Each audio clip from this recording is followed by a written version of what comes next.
Del libro La senda del éxito, del autor Frank Bettger, capítulo 3. Cómo esta idea subió mi promedio de bateo de 238 a más de 300 y me llevó a las ligas mayores. Muy poco después de terminada la temporada en New Haven, comenzó una gran campaña de propaganda acerca de la organización de una tercera liga mayor, la Liga Unión.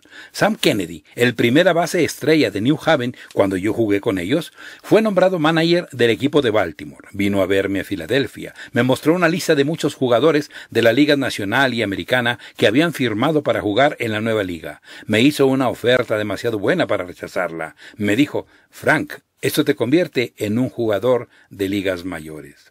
Así pues, firmé por Baltimore. Bien, aquella fue la temporada más lluviosa que haya yo visto en el béisbol. En una ocasión estuvo lloviendo 10 días seguidos. Jugadores de muy elevado sueldo se pasaban el día sentados en los vestíbulos de los hoteles consumiendo sus 3 comidas diarias. Cuando pudimos salir a jugar, el tiempo era tan frío y amenazador que el público que acudió fue muy escaso.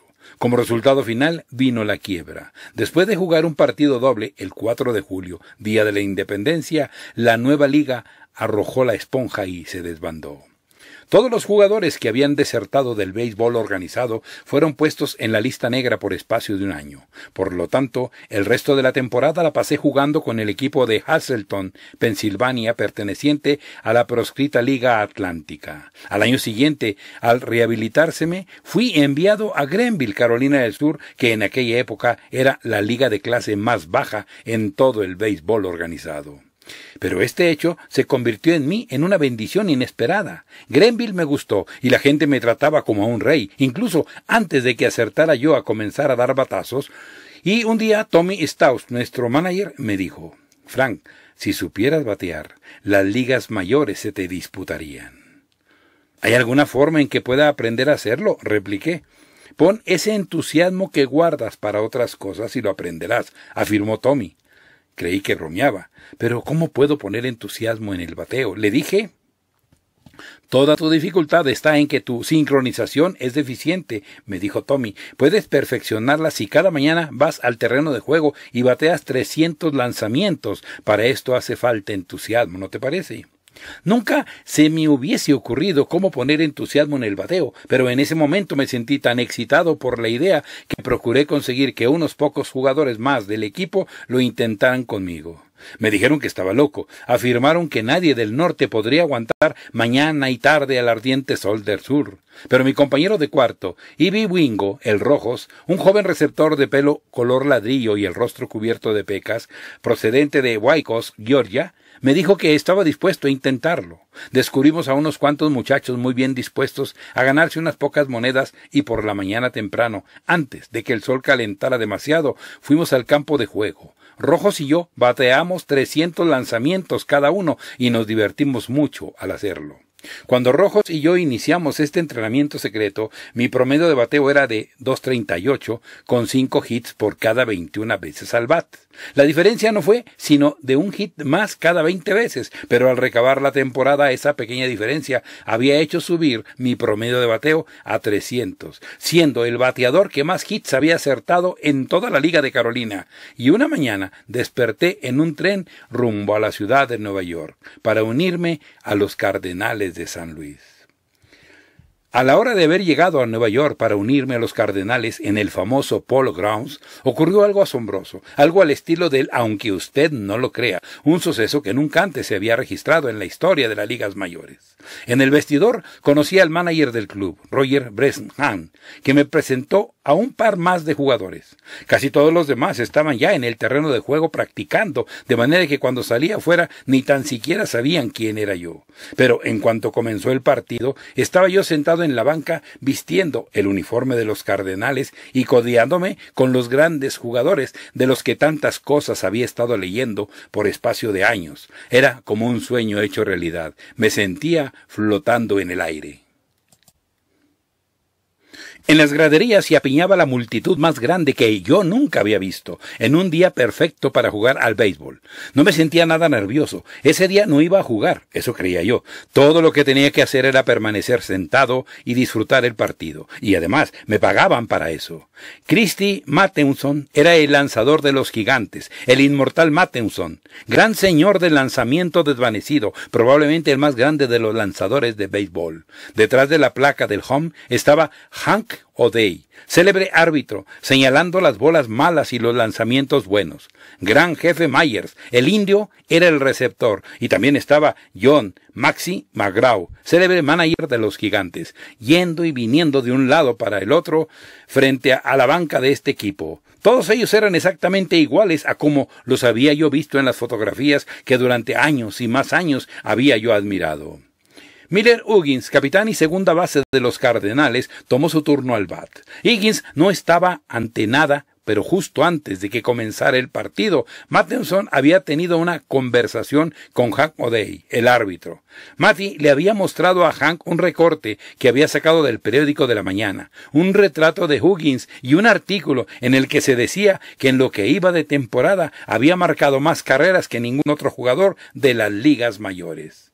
Pues bien, Hank, había dicho Matty, te diré el por qué Huggins ha marcado más carreras que nadie. Es el que está en base más que nadie. Sí, está más en bases porque es el que recibe más bases por bolas. En primer lugar, comienza por no tener más de 1,67 m de estatura. Y luego, cuando está justo junto al plato de home, se pone siempre agachado. Cuando llega la pelota, da un largo paso adelante y queda aún más agachado. Y para que se pudiera cantar strike, la bola tendría que pasar por el ruedo de un sombrero bombín. Lo único que te pido, Hank, es que hoy cantes strike para Huggins de acuerdo con la posición que ocupa estando en pie, tal como se halla cuando piensa pegarle a la bola. Pues bien, Huggins no estaba enterado de nada de eso, de manera que, al igual que siempre, estaba agachado junto al plato de home. Mathewson hizo girar el brazo y lanzó la bola a una velocidad de espanto, directamente al centro del plato. Pero en el momento en que Huggins daba su acostumbrado paso largo y se agachaba aún más, la pelota le pasó como a 30 centímetros por encima de la cabeza. ¡Primer strike!, gritó Hank O'Day. ¿A santo de qué?, gritó Huggins, saltando hacia atrás y poniendo el rostro bajo las mismas narices del árbitro. Huggins no tenía más que una cosa verdaderamente grande. Tenía la boca más enorme que haya yo visto en un individuo de poca estatura. La verdad es que desde donde yo estaba sentado en la banca, parecía como si tuviera la cabeza articulada con una bisagra puesta al lado y atrás, y cada vez que aquella enorme boca se abría, toda la cabeza parecía oscilar cual movido por la bisagra. Hank O'Day era de los que nunca pestañeaban. Por último, enojado, Huggins volvió al lugar del bateador, sacudió violentamente el bat contra el plato y adoptó de nuevo su posición agachada. Mathewson tenía un maravilloso dominio de sí mismo. De nuevo lanzó una de sus bolas terriblemente rápidas, haciéndola pasar exactamente por el mismo lugar. Segundo strike, y rugió Hank O'Day. ¿Cómo?, exclamó Huggins, girando en redondo y lanzándose contra el árbitro como si fuese una serpiente cascabel. Su enorme boca se abría y se cerraba, lanzando fuego contra el rostro de O'Day. El árbitro levantó la mano señalando hacia la banca de los Cardenales. «Queda usted expulsado del juego». Huggins levantó el bat cual si fuese a lanzarlo contra la cabeza del juez, pero Hank se limitó a mover lentamente la mano para apuntar esta vez en dirección a las oficinas del club. Huggins se dirigió entonces apresuradamente hacia la banca, puesto que si el dedo del árbitro de juego, quedando automáticamente suspendido por 10 días sin paga. Hasta este momento estaba pasando yo una de las emociones más grandes de mi vida, pero también ahora se produjo un súbito cambio en los acontecimientos. Brennahan se inclinó hacia adelante, buscando entre los demás jugadores que estábamos en la banca. Yo estaba sentado justamente en el extremo más alejado, y sus ojos fueron a cruzarse con mi mirada. «Badger», me gritó, «toma un bat y batea por Huggins». «¿Yo?», pregunté desmayadamente. Brennan contestó moviendo la cabeza. «Bueno, ya he dicho en otras ocasiones que debo haber nacido con 2 strikes en contra, así que fue como debuté en las ligas mayores, y lanzando nada menos que Christy Mathewson. Ahora bien, yo había traído conmigo, desde Greenville, un bat que creo que es el más grande que nunca ha tenido en mis manos. Pero querrá creer el lector que, de tan emocionado que estaba, no llegué a dar con el dichoso bate. Los Cardenales tenían más bates alineados frente a su banca que los que yo había visto en toda la Liga de Carolina. Desconcertado, tomé el primero que me cayó a la mano y me dirigí al plato de home. Santo Dios, pensaba entre mí, este es el bate más pesado que nunca haya tenido entre mis manos. Luego, mientras caminaba, sentí que las rodillas me temblaban y noté que se apoderaba de mí una extraña debilidad. Era como si estuviera subiendo una pendiente muy inclinada y no me sentía seguro de poder alcanzar la cima. En aquella época no había altavoces en los terrenos de juego, los altavoces eran los propios árbitros. Hank O'Day no me había visto nunca, de manera que cuando me acerqué a mi lugar, salió a mi encuentro para preguntarme, ¿cómo te llamas? Estaba yo tan asustado que no pude articular palabra. ¿Cómo se llama?, me gritó otra vez Hank, ya pegado a mis narices. En esos instantes ya ni tan siquiera podía tragarme la saliva. Nunca olvidaré la mirada de desprecio con que me obsequió Hank cuando me dio la espalda. Se quitó la gorra, miró hacia el palco de la prensa y con voz estentórea gritó ¡Ah, brrr!, bateando por Huggins. Había yo observado que los jugadores de las grandes ligas siempre sacudían el barro de los hierros de sus zapatos valiéndose del bat. Pues bien, aunque yo no había ido a ninguna parte donde pudiese haber atrapado barro entre los hierros del zapato, quería darme aires de jugador de las ligas mayores, por lo que, al llegar al puesto del bateador, me puse a sacudir displicentemente las suelas de mis zapatos con el bate. Pero se me olvidó un detalle por demás importante. Los jugadores de las ligas mayores nunca hacen semejante cosa estando ya en el puesto de batear. De manera que, mientras tenía yo la vista baja, sacudiéndome las suelas de los zapatos, Mathewson lanzó la pelota. En el momento en que levanté la mirada, vi como la pelota llegaba volando directamente donde estaba mi cabeza. Me agaché rápidamente, pero la pelota trazó aquella célebre curva desvanecida para pasar justo por encima del plato. «Tercer strike, está usted fuera», rugió Hank O'Day. Y por primera vez y única vez en la historia del béisbol, un jugador de las ligas mayores quedó fuera por no haber bateado una sola pelota lanzada. Al volver hacia mi lugar en la banca de los Cardenales, oí que McGraw gritaba, «No firme hasta que hayan hablado conmigo».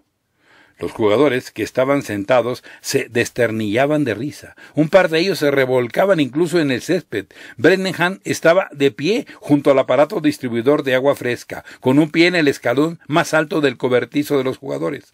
Con un vaso de agua en la mano, con rostro imperturbable, me dijo, «Badger, ahí tienes un trago de agua.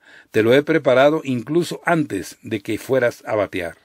Esa noche en el hotel, los compañeros de equipo me dieron tal vapuleada que hubiese deseado no haber entrado nunca en aquel salón comedor.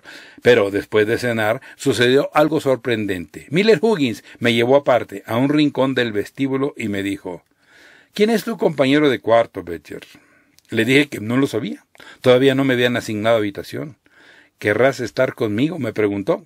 «Me parece magnífico», le contesté.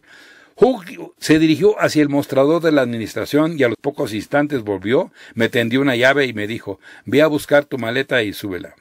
Ya más adelante Huggins me contó que había tenido un compañero de cuarto que hablaba demasiado, con lo que entendí lo que esperaba de mí, y le complací. Pensé entre mí, quiero descubrir lo que opina. Y lo descubrí. Era de los que meditaban todas las cosas. Huggins era del tipo callado, hombre instruido, con título universitario. Había tenido su despacho de abogado en Cincinnati, su ciudad natal. Era el jugador de béisbol más listo e inteligente que he conocido en mi vida. Yo tenía muchos deseos de aprender y él no parecía cansarse nunca de contestar a mis preguntas. Probablemente porque descubrió en mí uno de los mejores oyentes del mundo.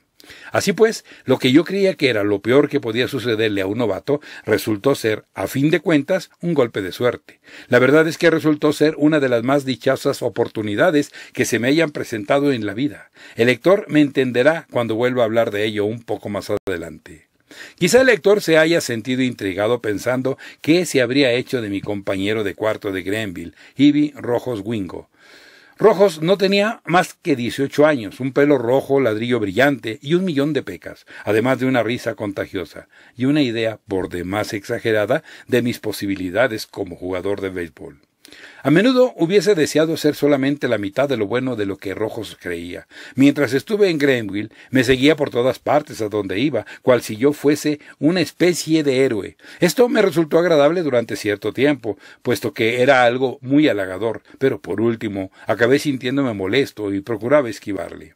Sin embargo, muy poco después de haberme ido de Greenville para dirigirme a St. Louis, encontré a faltar mucho a Wingo. Descubrí que, sin saberlo, Rojos había significado más para mi carrera de jugador de béisbol de lo que yo había creído. Su asombrosa confianza en mi habilidad me hacía sentirme 2 veces más grande de lo que en realidad fuese. Por ejemplo, en un partido muy reñido, si llegaba mi turno al bat con corredores en todas las bases, el loco entusiasmo de Wingo me hacía saber que acababa de acertar a la pelota de hit. No podía, pues, dejarlo abandonado. Muchas gracias. Hasta aquí este capítulo.